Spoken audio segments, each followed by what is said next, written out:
Today, Super Bowl champion Ben Utech harnesses the power of a deliberate culture to create winning teams, and he's here today to help you do the same.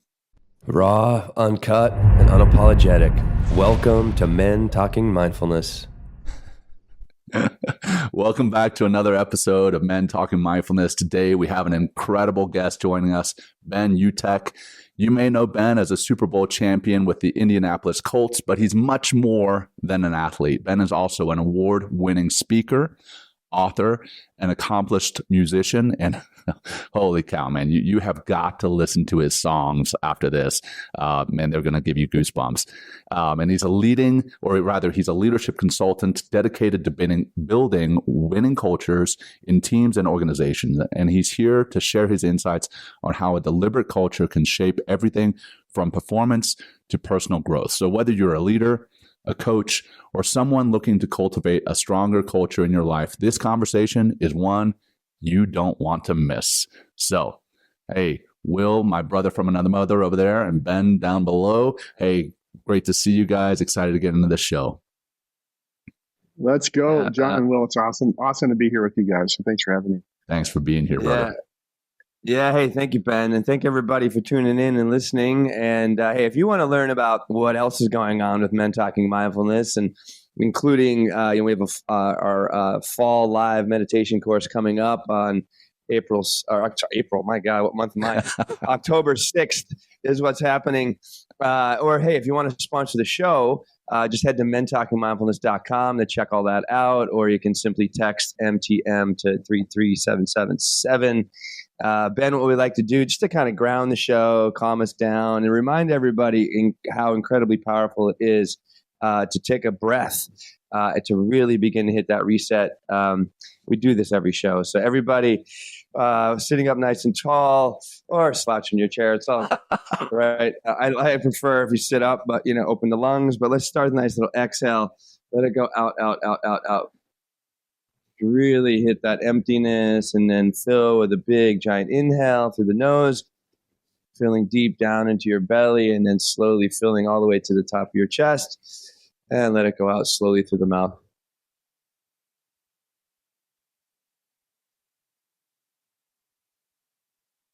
Awesome, guys. Well, hey, everybody that's listening, hey, thanks for being here. Thanks for tuning in. Thanks for sharing our podcast. Thanks for helping us grow the show, and thank you for becoming more mindful. All right, Ben, let's jump in. Again, so happy you're here. Why don't we start? Just give us some background. How do you go from a 2007 Super Bowl winning tight end with the Indianapolis Colts, to a business and culture specialist? Yeah, can you answer that for me? I don't know. I've done some research. It is still a bit of a mystery, and I love to joke when I keynote that how I went from my first career, where my job was to hit people first, to my second career, where it's to care about people first.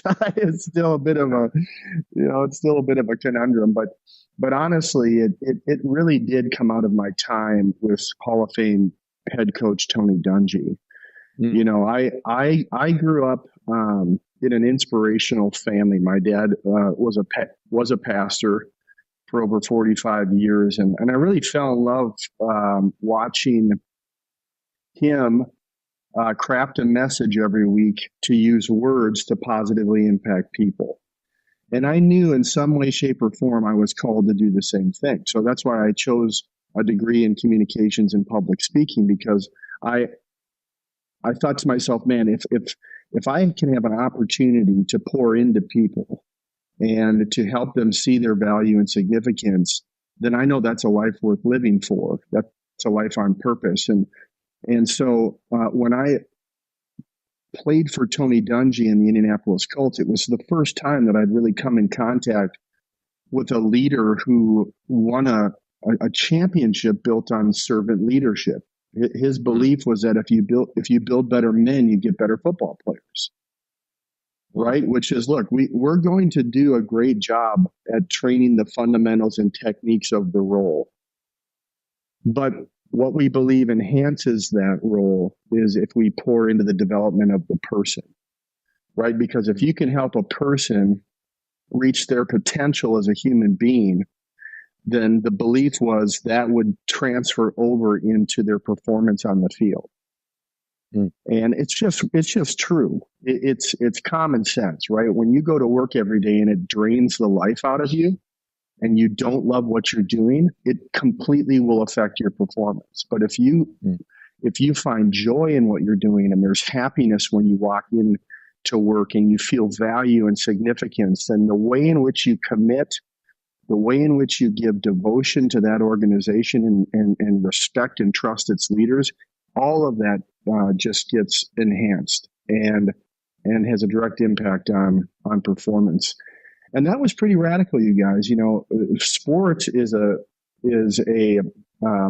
traditionally more of a fear-based leadership style where we're going to break you down. We're going to ask you to conform to a way and be obedient to a way. And there's not a lot of inspiration in that. It's just, here's what it is, do it or you're not going to be on the team. Whereas Tony's philosophy was to inspire the belief within the purpose and value of the player.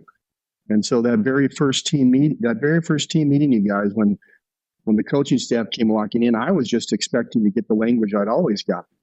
But the very first thing out of Dungy's mouth was, if you're sitting in this room today and your entire identity is wrapped up in a game, you've completely missed the purpose of your life. Wow. I mean, whoa. Just like, that just sinks in, and I'm looking around and there's Peyton Manning on my left, and, there's 5 Hall of Famers that have been on that team. And it's just like, and these, and I'm thinking, wow, okay, this is unique. And he continued to say, look, my job here is to win, but more importantly, my job is to build a family. And the acronym for family in football is forget about me, I love you. Oh my gosh, I've never heard that. Right. So the power of selflessness, the power of placing others ahead of yourself, and how does that bring cohesion and build team morale? So that's ultimately, what led to me choosing my story. And when I started speaking, it was, I have to tell people about this. I've got to tell business leaders about this because of how much crossover there is from a high performing sports teams into business. And that's where I started building the presentations and the programs, and ultimately got into, the higher levels within business, the Fortune 500, executive coaching, consulting, and then became a chief culture officer at a private equity company in Minnesota called True North, where I was able to go from being an inspirationalist to an operationalist, which is a big deal, right? It's one thing to get on stage and to motivate towards an idea. It's another thing to actually be able to take the idea, implement it, right, and distribute it and make it sustainable. And so that opportunity was huge for me as a culture executive, was to actually get my hands in the weeds on that. And that's just been an incredible journey. Right. And so I'm taking a lot of the beliefs and values that come out of a world championship NFL team and environment and applying it to business. And it really has been a profound journey. Before, go ahead, John. Yeah. Well, yeah. I love. First of all, I love that acronym. I gotta come back. Right. Forget about me. I love you. That is fantastic. Yeah. Is that a Dungyism? I mean, I've never heard that before. Or is that something just NFL wide? I think it's a football thing, because I know PJ Fleck for the Gophers uses that in Dungy. And, I've when I've had a chance to speak to different football programs across the country, some recognize it, some don't. But I do think that it kind of has a universal application within the industry. Yeah, I love it. So, in everything that you're speaking about, we obviously use the word culture a lot, or you did, and that's what we're here to speak about. But a lot of people have a misconception of what that word means, right? They think if they throw a vision and a mission and some core values up on a board somewhere, they've established their culture. One, what do you mean by the word culture? And then truly, how do you go about establishing one? Man, what a great question. And I'll tell you, here's why that's important, John, is when you go work with an executive leadership team, and the first thing you do in the workshop is you have, let's say there's 10 leaders, and they're all around a table. My first exercise is to have every one of them write down how they define culture in their organization. And it never fails that all 10 leaders define culture differently. Right. and that's not that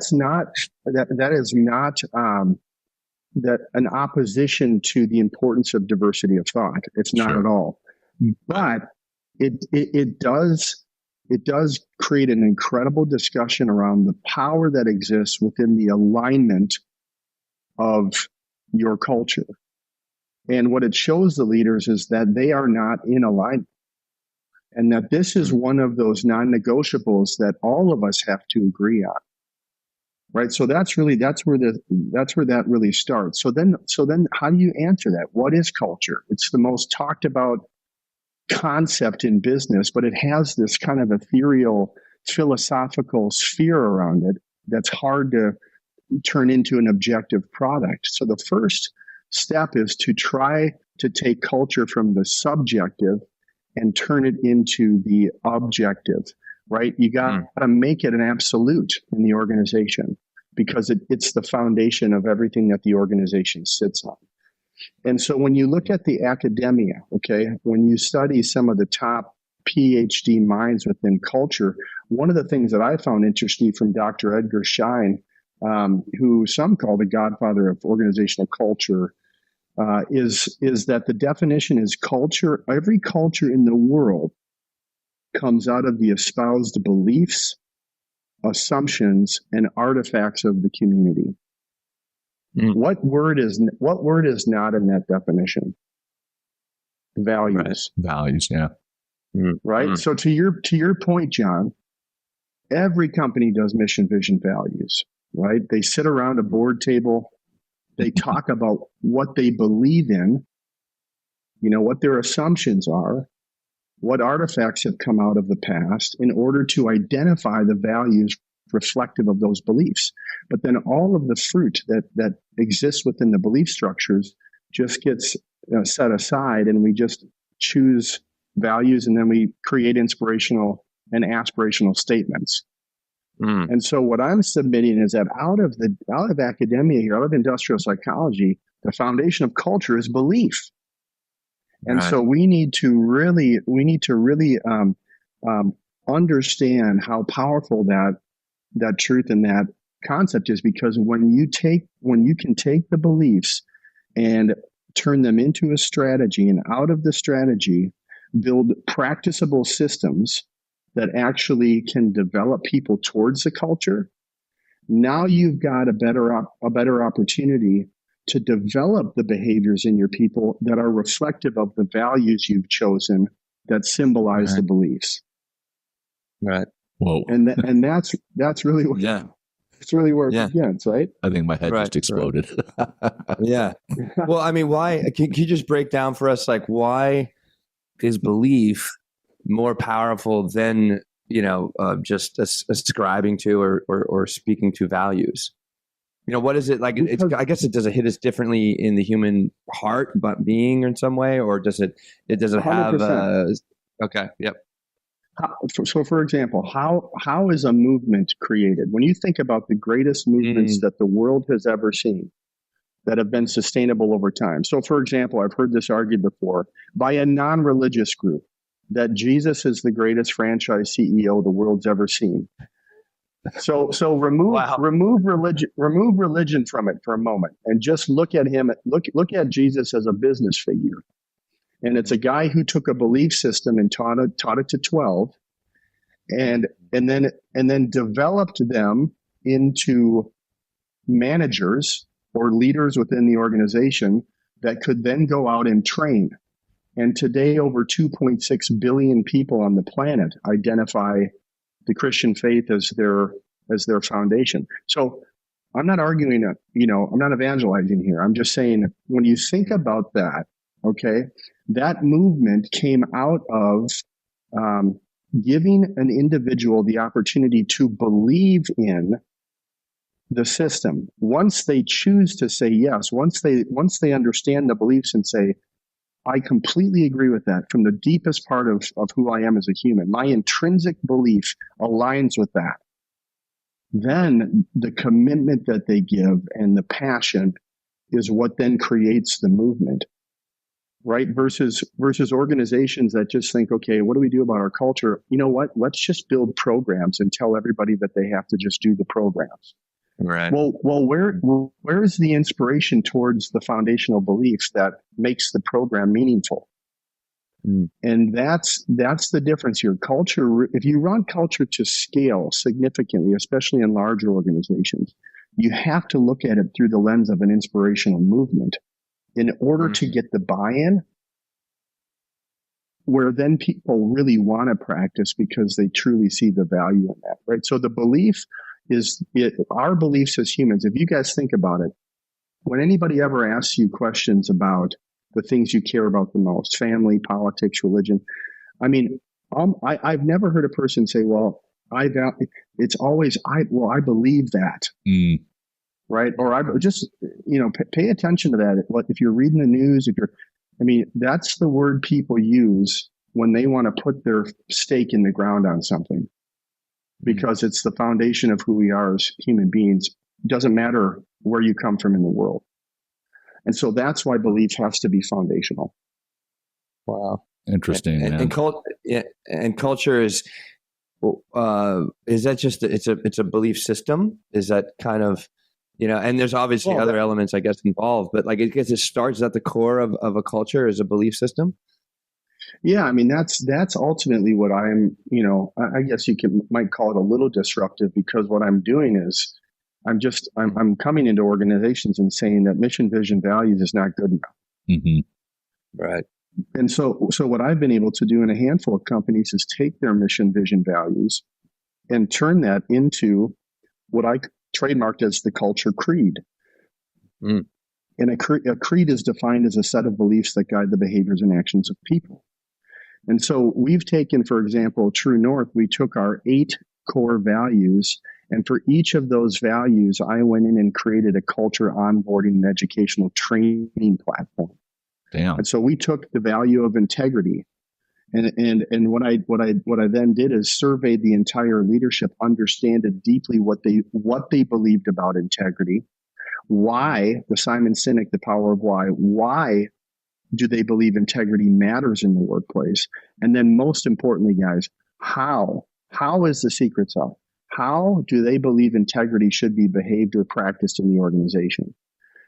And once we understand all that, now we're able to take one value word, integrity, and we're able to build out an entire training manual on the what, why, and how of the value of integrity. And then that becomes applied early on in the talent acquisition process, and then continues into the existing employee base as an opportunity to always learn and develop ourselves back towards the values and beliefs of the organization. Man, have you read Dan Coyle's book, The Culture Code? I have not. I've heard about it though. Oh, it's fantastic, man. It's fantastic. Well, just in what I'm hearing you say, I think you need to write a culture book. I know we're going to get into your book here in a little bit later. I just finished it. Did you? I did, John. Amazing. I just signed a deal, a 2-book deal with Wiley Publishing. Fantastic. Yeah, congratulations. To do the Champions Creed, build your culture and the power of belief. So, me and Will be some of the first readers. April. When does it come out?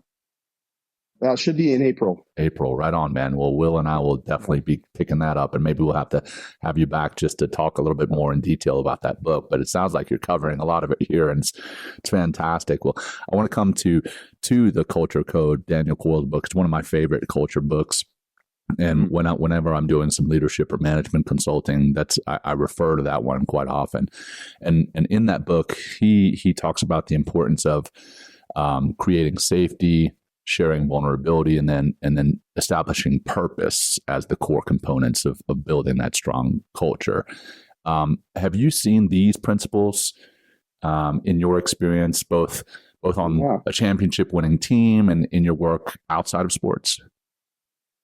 Yeah, 100%. I mean, vulnerability is a powerful choice, really. It's a powerful behavioral choice, and it's not easy, right? Because vulnerability is actually defined as opening yourself up to being emotionally wounded, right? So that's what vulnerability means. And so to ask someone to do that is that's a big ask, especially if you're someone that has a lot of emotional wounds, from your past. But it is important, and that's why understanding, individual behavioral data with your team members is really important, right? Assessment data I advocate for that in businesses, because that will help you understand whether a person's behavioral profile is one that is naturally vulnerable, or is one that would typically be more challenging to extract that. And those are really important things for leaders to understand, because you can't just go into a culture and demand vulnerability. Right. You have to you have to inspire it, and that's only going to come out of trust. Right. And that's a critical thing. But to your point, I always say as a speaker that vulnerability equals connectivity. So if you're willing to be vulnerable, you open up the doorway to connect more with people, to bring them into your life is to allow them to appreciate where you've come from. Right. And when you begin to appreciate people more, you value them more, you care about them more, you empathize with them more, and you're willing to do more for them in a time of need. And if that's not important in business, then, I don't know what is. I don't know what is, because you spend most of your most of our lives working. Right. And so you really need people from that perspective. Yeah. And you kind of, I lost my train of thought. I'm sorry. But, so you kind of tapped, you kind of touched on, why this is important to adopt a deliberate culture instead of, or a chosen culture, you say, instead of a default. But also, like, if there's anything you need to clean up there or add there, please do. And then also, what are the results that you've seen by deliberately adopting into these companies you work with a chosen culture? Like, what is the change? What are the changes been? Well, you used a word there, Will, which is important, and that was default, right? So, every culture, you will have a culture by design or default every single time. Every family at home, every sports team, every corporate organization, everybody has a culture, and it's either going to be by a design or it's going to be by default. And so if that's true, if you can embrace that as truth, why would you not design it? Right? And the design the design should be simple. I think oftentimes when we talk about culture, right, especially in business, organizations kind of view it as a boulder. It's like, oh my gosh, the weight of this culture, and how do we transform it? And it's going to take forever. And they feel like it's this boulder that they have to throw into a pond and make a massive splash in order to cover the organization. When in fact, guys, culture transformation is a pebble. And I call it the culture drip. It's leaders consistently throwing the pebbles into the pond every single day, and the ripple effects, they just keep expanding, and they keep growing. They run into each other through alignment, and they work themselves across the entire body of water, right? And so you really, when you're thinking about designing culture, please don't feel overwhelmed, but instead have the mindfulness to breathe, to collect yourself, and to begin to go back and start thinking through the non-negotiable beliefs in your life that drive your behavior.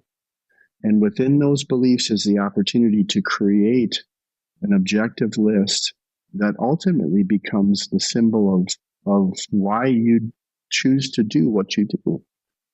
And that becomes the blueprint or the archetype for the design of your culture.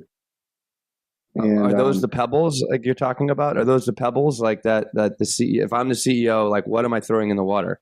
And how do I know, what those things are? Like, how do you identify those things? I'm sorry to cut you off, but no, it's a great, yeah, it's a great question. And the pebbles are going to be different for every organization, right? Right.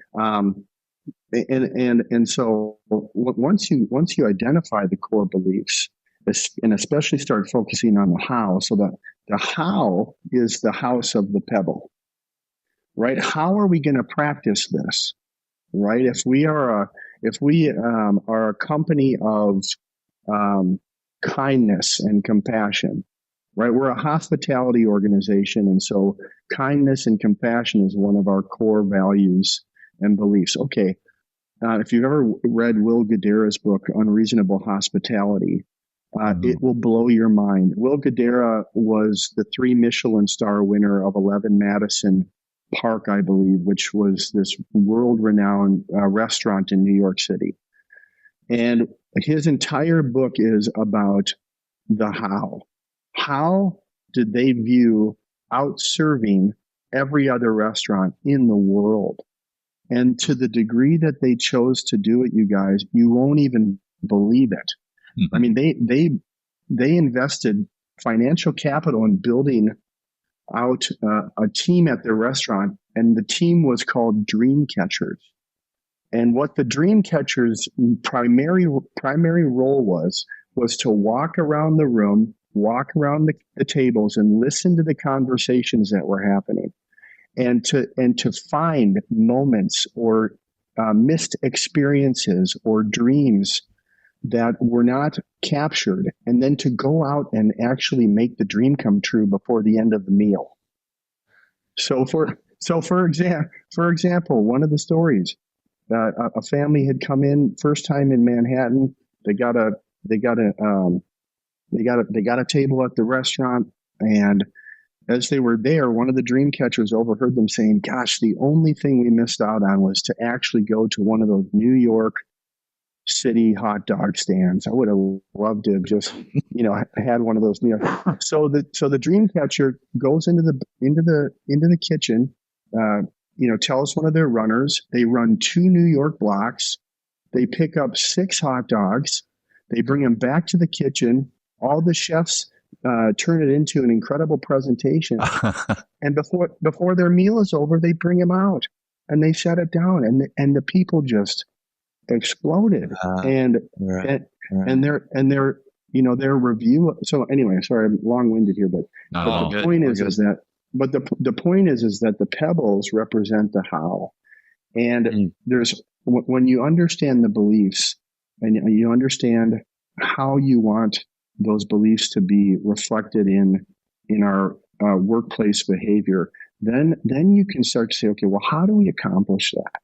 And if we look at it through a simply profound design, we can find the smallest ways to practice kindness, or to practice humility, or to practice integrity, or character, or courage, or whatever those beliefs are, and to be creative with it so that we can create these moments.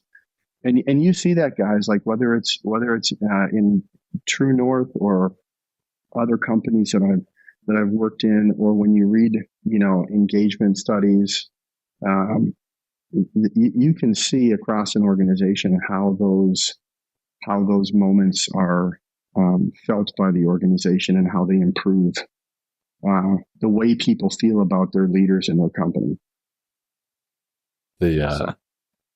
The experience that you just shared about the restaurateur, is that the right word, restaurateur? reminds me also of another story in Dan Coyle's book, The Culture Code. Danny Meyer, he's the founder of the Union Square Hospitality Group, and his whole thing was about creating a culture of hospitality. And similar story is his people would walk around and listen, and somebody saw that there was a bottle of wine on the menu that was like $425, and they're like, oh my gosh, I wonder what wine that costs $425 tastes like. And Danny had kind of empowered his wait staff to spend some money on his people, spend some money on his guests, right? And one of the waiters hears that, and he goes and uncorks the $425 bottle of wine and brings it over, and he pours a taste for everybody at the table, and it kind of like the hot dog story, exploded. But there's that value in listening, and not, the examples that we just shared are restaurants and hospitality, but where can we do that in the business world? Where can we do that elsewhere in our life? Which brings me back to what you mentioned a second ago, is that cultures can be either default or deliberate. And you specifically mentioned in our families, and like how do we go about developing a culture within our family? Like I know, I'm a father. I've got 3 kids. I know you have 4 daughters. How would you recommend someone actually is more intentional about developing a culture within their family? All right, that's a great question, and it stays true whether it's at home or in business, right? You have to take the subjective and make it an objective strategy and system, right? So, the culture creed, the book really goes into the game plan of a championship football culture that was built on the 4 L's: listening, learning, language, and love, right? What does it mean to be a champion listener, champion learner, someone who's always pursuing knowledge towards wisdom? What does it mean to be a champion language user, right? Not just a communicator, but someone that understands how important it is for people to understand the context of your words, right? Because, communication a lot of it is based on assumptions and that we make, and just assuming that people are going to understand it exactly the way we want them to. But we can't. Do you have an example, Ben? Do you have an example? Maybe that'd be helpful in that language, because that could be helpful for us. I'm sorry to cut you off again, but yeah. So that's one of my favorite sections in my presentation is bringing people into the world of Manning, right? I call it the language of Manning. The Manning, Peyton Manning. But it's funny because Tolkien, when he created Lord of the Rings, and I don't know if you guys have ever read this, but he actually created the Elfish language. Like, oh yeah, I heard that language that they're speaking in the movie is actually 100% grammatically correct. Like, he built a language. That's insane, right? With all okay, so that's what Peyton did with his Audible system. Right. So every single word, every single hand signal that you ever saw meant something very specific. And the entire offense had to understand with 100% clarity what every single one of those words and hand signals meant, because they were telling each of us exactly what we were supposed to do. So imagine if we're never going to be able to accomplish that, with just our words and people, but it doesn't mean we can't try. It doesn't mean that when we communicate with people, we can't try to bring as much clarity to the conversation as possible. And that goes through really the what, why, and how of communication. What are you saying? Why are you saying it? And how are you saying it? Content, purpose, and delivery. And so before you enter into conversations with people, if you can identify the what, why, and how of the content, purpose, and delivery, the clarity that will come out of that conversation will be more significant than if you hadn't before. And that's the kind of stuff that you bring into the family. So much like you sit down in a business to build your annual corporate strategy, is how you should approach the culture in your family. Right? Sit down with your partner, with your spouse, sit down with your children and take an objective approach to what are the core beliefs and values that really define who we are as a family. And then based upon the choices you make, what are some systems that we can put in place, right? What are some ways in which we can practice this consistently, right? So, for example, in my family, it could be as simply profound as every time we sit down for dinner as a family, we go around the table and ask, what were your highs and lows of the day? And it's so simple. Yep. But it's an objective system in order to allow for communication, in order to allow for listening, in order to allow for learning. And it's an act of love towards our children to give them the stage of speech, to give them the opportunity to share and to be vulnerable, like you guys talked about. So it's just little minor things that become a part of an objective approach to practicing what your core family beliefs are and what you truly value as a family. And that can have a huge, my favorite acronym for system, John, by the way, because I know you like acronyms.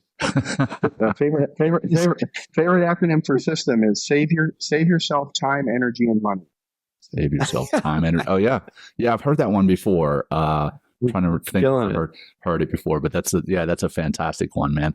And I'm actually glad you brought up Peyton Manning with regards to the family, right? I'm sure you've seen the Book of Manning, where if you haven't, fantastic special on the ESPN, all about how Archie Manning kind of brought up his family with values. You know, he brought up Cooper and Peyton and Eli. And he kind of the whole show explores how Archie Manning instilled these values, also intentionally put them into challenging situations, and then helped them to shape the successes that they ultimately became. So, you know, that right there is Archie doing the deliberate culture in his family. And I'm a Louisiana boy, so you know I know the stories there. But anyway, I've got, or Will, I know you've got one more question before we do a hard pivot here. No more? All right. You want to? No, I do have another question. One thing I want to just make a comment. And I think you were going to say something, Ben, based on what John said. Go ahead and jump in if you like. I saw your hands up. Okay, so I just got one really cool story to share with you guys about Peyton and Tony so the story goes that, you know, Dungy brought in this whole family culture in Indianapolis, and part of that was that at home games when we were practicing on Saturdays, where we were, you know, just wearing jerseys, that it was a family day, and so players could bring their families, their kids, you know, to the practice, and so, you know, Peyton is, you know, getting ready to try and, you know, do some work, because, you know, nobody out prepares Peyton Manning, and this is before he had a family, and he's getting really frustrated because he's looking out to his left, and his number one receiver, Marvin Harrison, now in the Hall of Fame, can't run the route because his kid's hanging all over his leg, and you know, so the story goes like Peyton sets a meeting up with Tony to really share his thoughts on this, because Peyton was all business, man. I mean, he takes his job seriously. And so he had this conversation with Tony, like, hey, how are we supposed to, you know, stay focused here and improve when we're letting kids like on the field and not that it was ever crazy, but you know, it's Marvin Harrison and he can do what he wants. Right. Okay. So the story goes that when Peyton leaves Indianapolis years later, okay, now has a young family, right? They had boy and girl twins, and so Peyton ends up going to Denver, and one of our other former receivers, Brandon Stokely, also went to Denver, and so Tony Dungy is, you know, now doing sports anchoring, and so he's on the sideline, and Stokely runs up to Coach and says, "Hey, Coach, you're never going to believe what Peyton did." Peyton comes into Denver, and he's addressing the team on the first day. And one of the first thing that he declares to the team is, we are going to have family Saturdays. We are going to start practicing family Saturdays. And here's what that looks like. And after the game, Tony says he was so proud, he couldn't believe it. But after the game, there's Peyton doing his news conference in front of the world of sports media with his kids hanging onto his legs right next to him. And it's just, but it's fun story. But like when you think about it, I mean, it's a profound example of, of the impact that, culture and leadership can have on people over time, and how those pebbles that Tony kept throwing into the pond had a ripple effect around Peyton's life that he adopted because he saw the value in it, and then began to practice that, and ultimately took another team to a Super Bowl championship. It's pretty cool. It's super cool. And, I want to stick along the lines of family here, but I'm going to take a hard pivot from the culture side.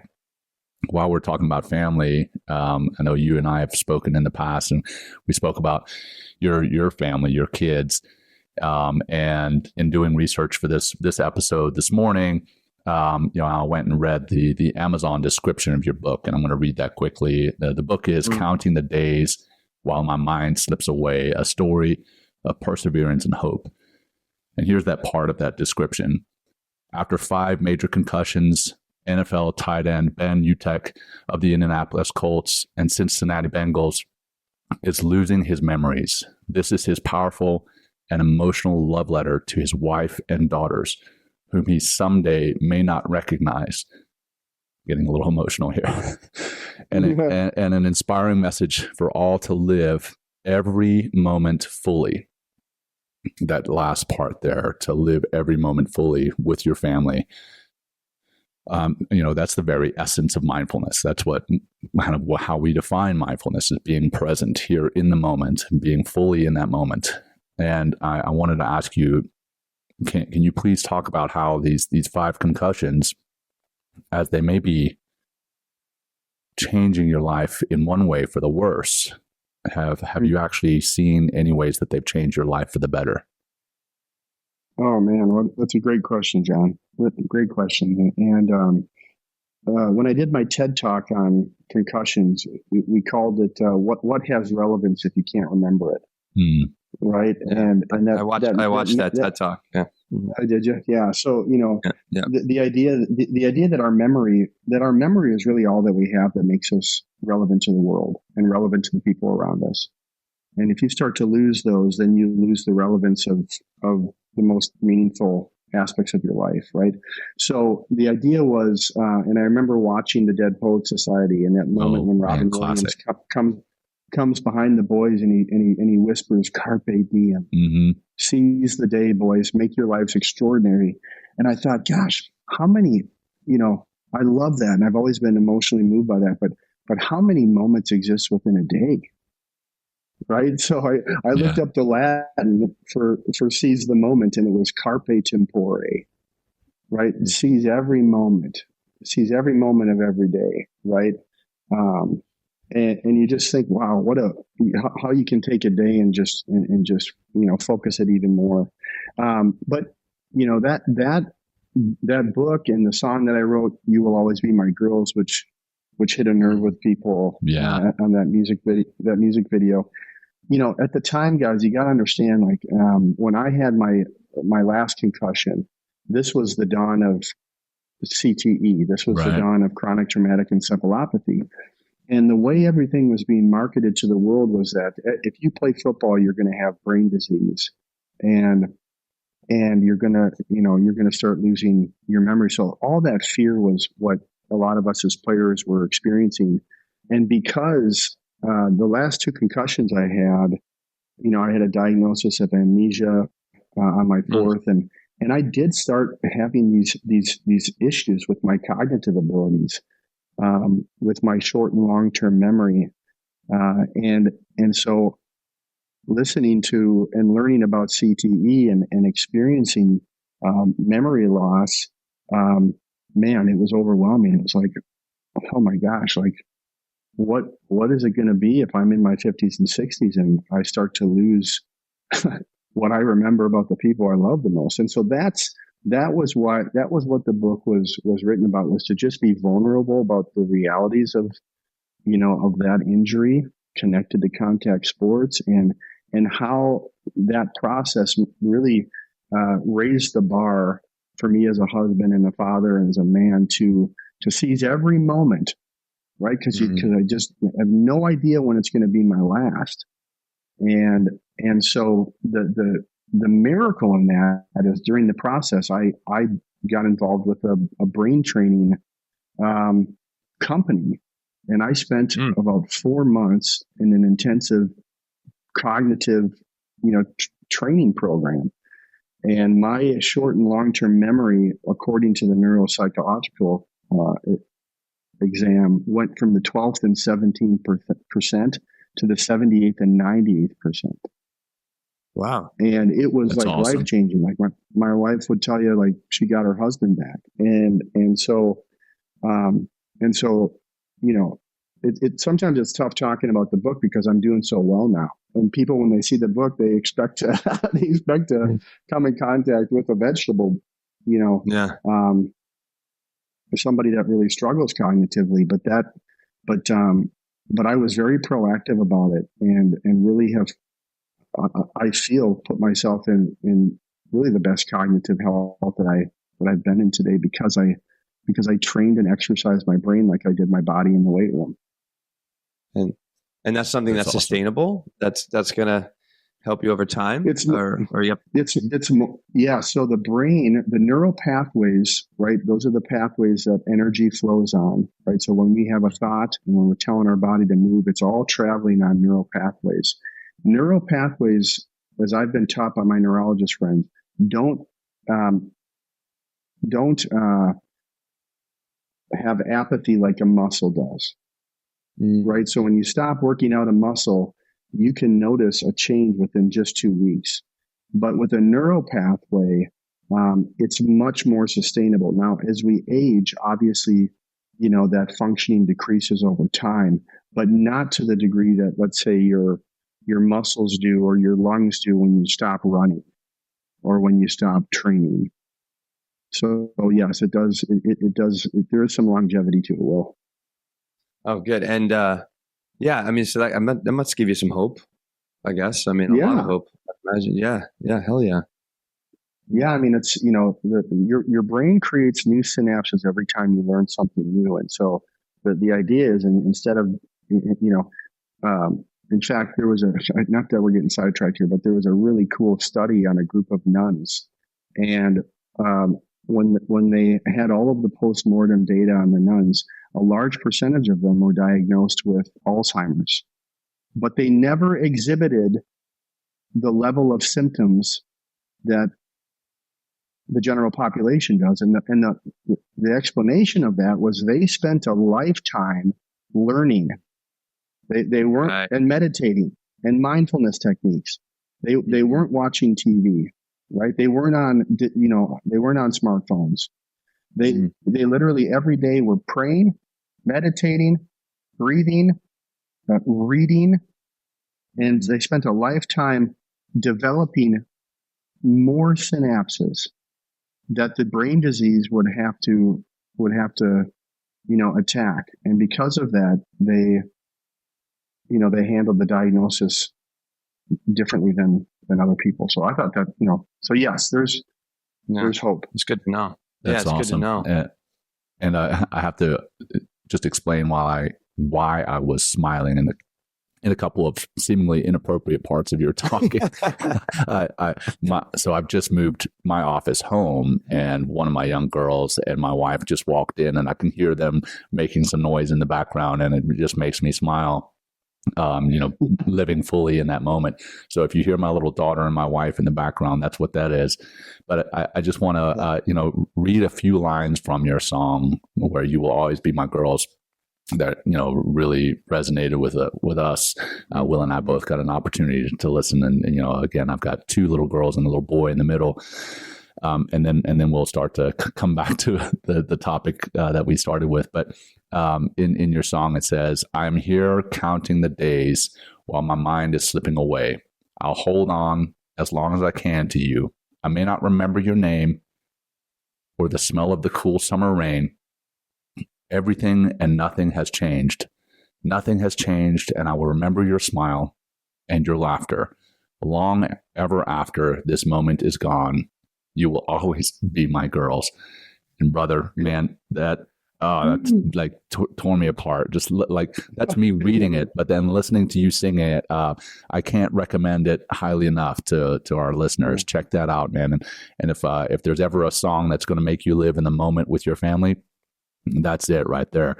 So just had to share that with our audience. No question there so much, but just a comment though. So thank you for writing that, man, and being so open and vulnerable, like we were talking about before.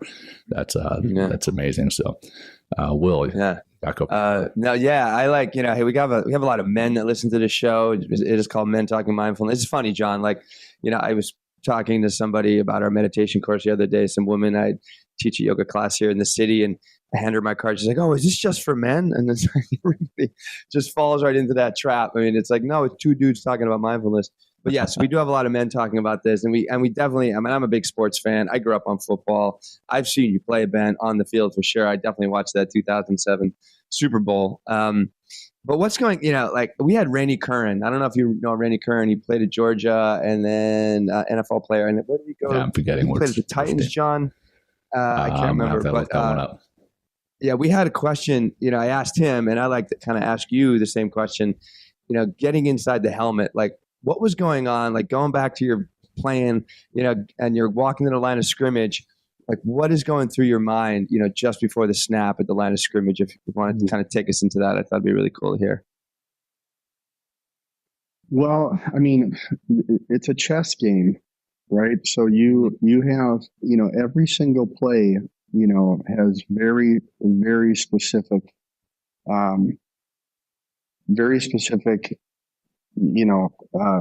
responsibilities that you have to accomplish. And so it's really critical for you to understand defenses and for you to really pay attention to your center and who he's calling as the Mike linebacker, and then how that specific call then identifies everybody on one side of that player, which then creates the kind of the map of what you have to, of the decisions that you have to make to be successful in the play, right? And so, because you practice it so many times, it really becomes just something that you just don't think about. You're just naturally doing that. So because we ran a no huddle offense, we spent a lot of time at the line of scrimmage, right? So instead of teams that are going back and spending 10 seconds into a huddle and then coming up,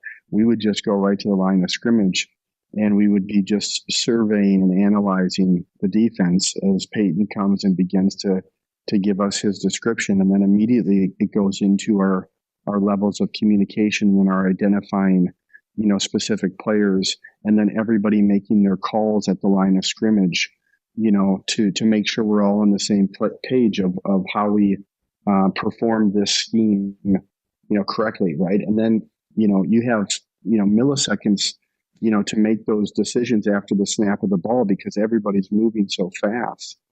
And so that's when all of the work spent on the techniques and fundamentals, right? Those countless hours of stepping in the perfect location on this specific blocking play because it is going to give you the best leverage that you can have on that player.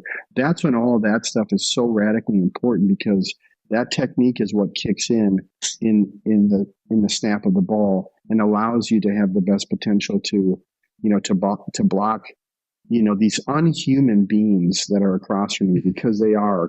I mean, I don't know how to explain it when you're going up against, some of these guys that are just, defensive ends that are 290 pounds, 6'6", and they run, 4.6 40. It's just like,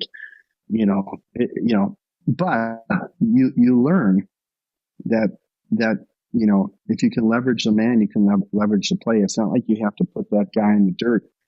All you have to do is be able to get the right leverage on him for about a second and a half while that running back hits the gap. Right. And so that's why it doesn't always look pretty.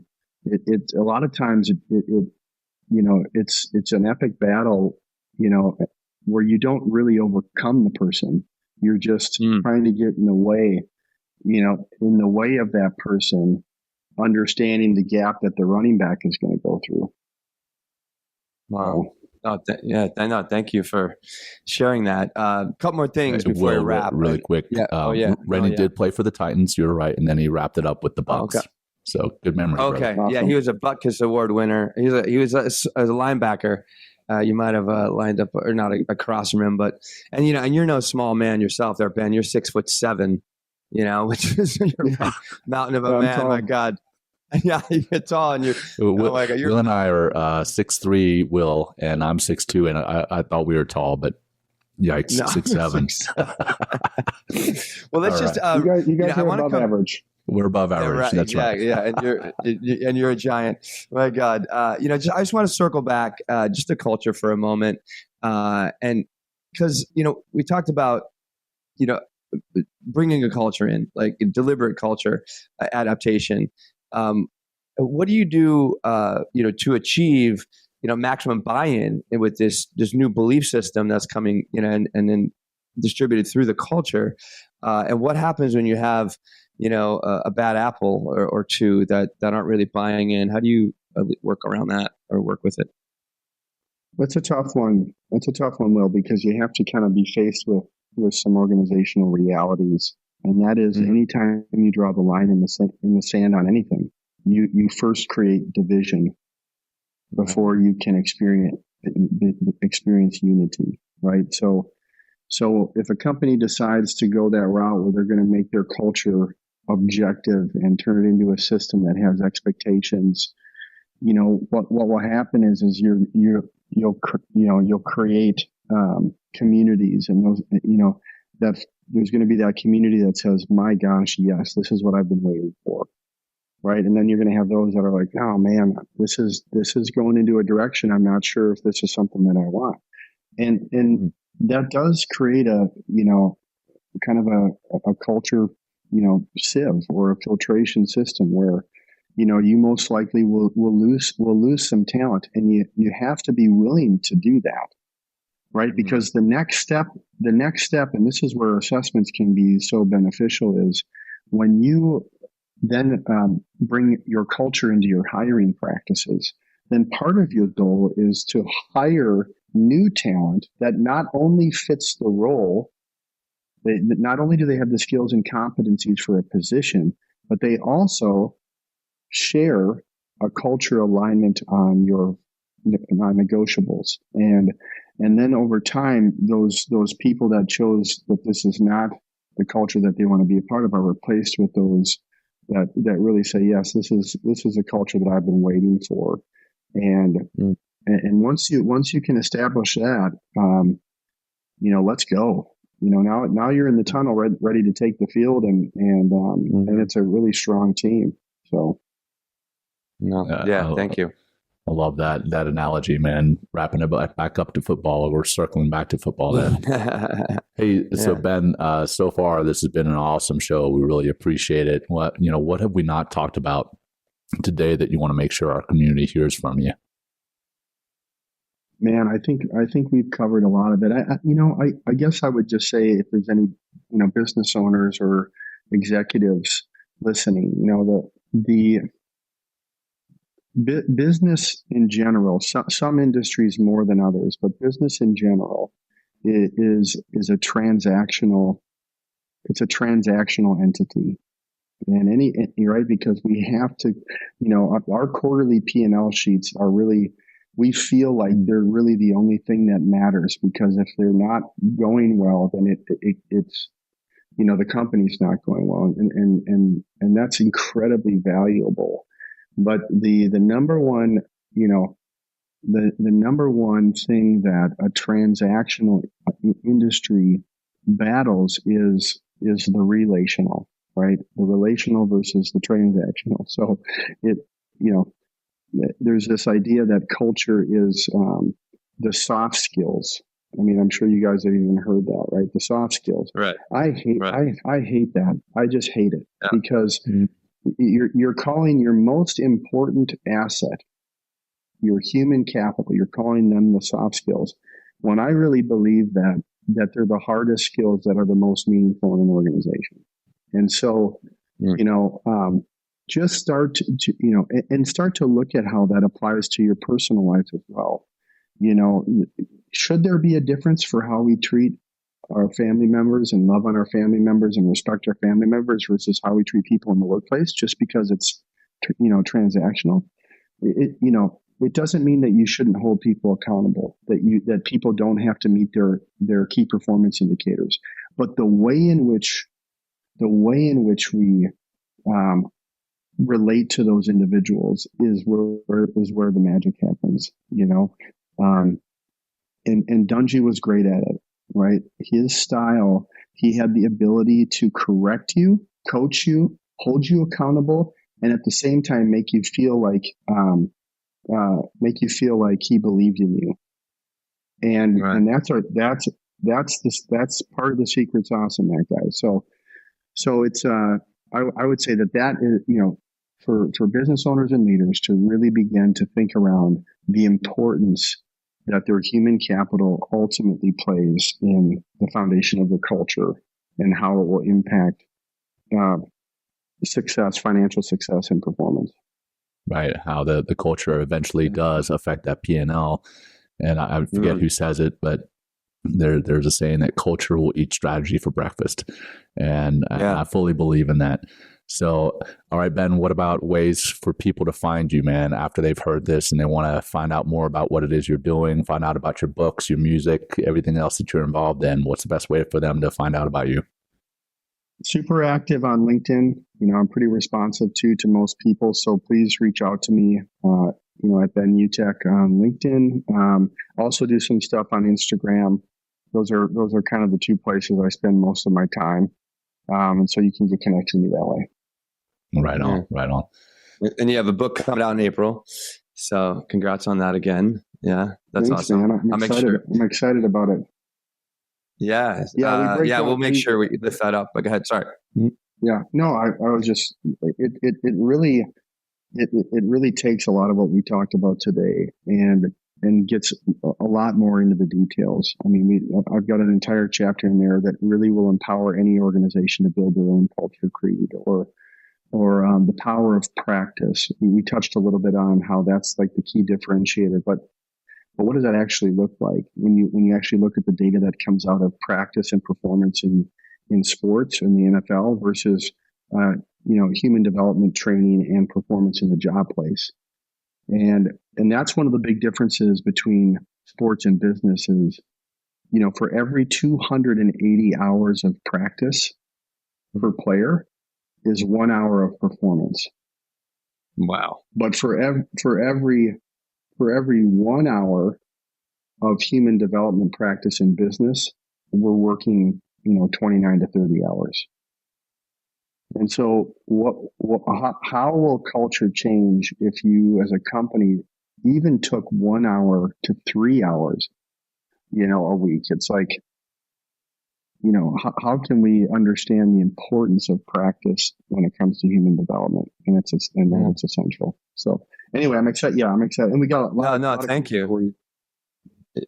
Yeah, I mean, it's like, well, that's what mindfulness is all about. I mean, it's all about, it only takes place through practice. And, what you're speaking of, what you're helping organizations do, and also what your book is speaking to is like the importance of putting things into practice in order for them to get in your head, in order for them, for you to take action, based on those practices. And that's great. I mean, one thing I really enjoyed what you talked about today is the importance of action, taking action. It's not just living in the idea or the feeling of integrity or whatever value you might be espousing within an organization, but taking action based on that, and also being vulnerable to take the necessary action in order to model what needs to be done in order to kind of lead your organization in that way. And it's that's what that's so many of the things that we hear on the show is like, we kind of get, a lot of people get lost in analysis and paralysis and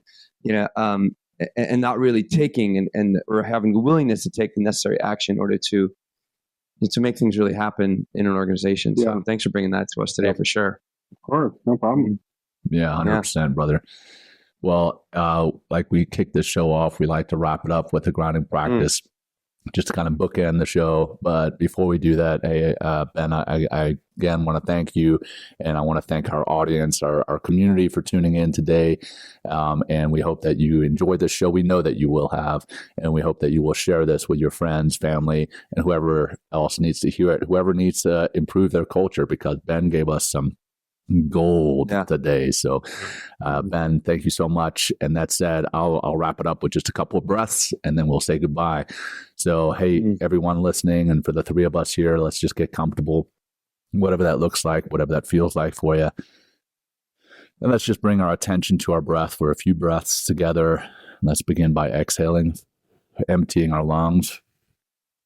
And now let's take a long, slow, deep breath in, holding at the top, noticing what that fullness feels like, and letting it go, letting it go, letting it go, feeling that relaxation coming in, holding empty at the bottom.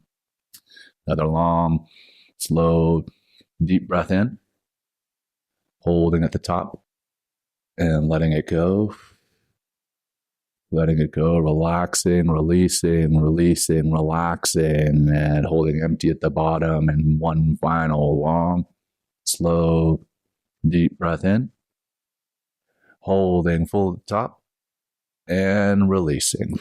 And as you release that, bring some movement back into your body, maybe rolling your shoulders, moving your head around, and open up your eyes if they were closed.